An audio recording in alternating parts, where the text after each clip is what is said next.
This is a 3.5-minute walkthrough of backpacking in and climbing Sunlight, Windom, Eolus, and North Eolus in Chicago Basin. If you want to ride the train in to cut several miles off of this trip, do it several months in advance.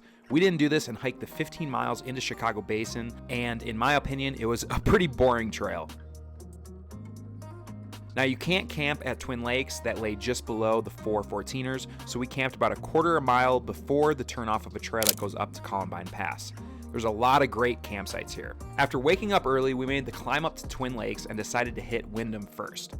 There's a ton of cairns marking the way up there. This is the easiest of the four to do, however, don't underestimate it, as both me and my partner thought it was harder than it looked. The descent off Windom was loose and steep.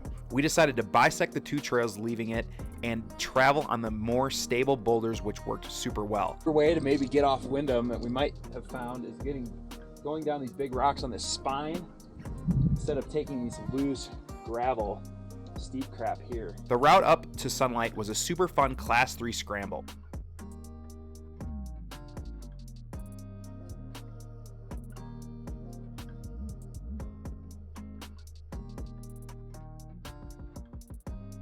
Go up through the chimney and you'll be near the summit block. Right here, it's almost the summit of Sunlight, and this is where we're gonna have to jump. I might send Ozzy first. One at a time. Yeah, one at a time on this one. Okay. The final exposed move to the summit block is not bad at all, but the summit is extremely small with exposure on all sides, so I wouldn't recommend standing up.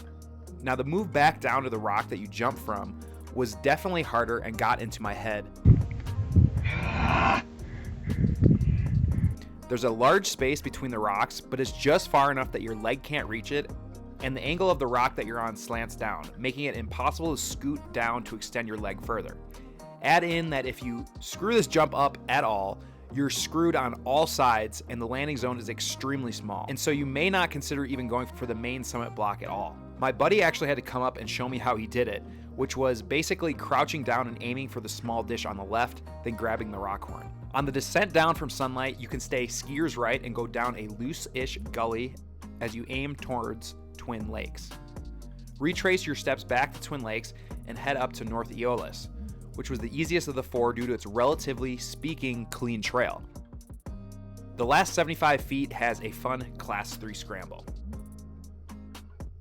As you summit North Eolus, you'll look over to see your last objective, Eolus, which looks pretty gnarly after a full day of climbing, but honestly, it's only a couple hundred feet up. By the way, please like or subscribe to this video if you feel it deserves it. It definitely helps me out. Now, the first obstacle you encounter is the catwalk, which can definitely be thin in spots.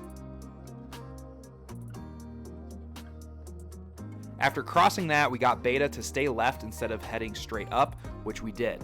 I had a fun Class 3-4 scramble up, but my buddy got a little off to the left and said he came upon a super exposed point where the rock just jutted out. After summiting, we descended straight down from the summit, which almost seemed easier than the way we took up. Then it was back down to camp where we hiked out at 4 a.m. the next day.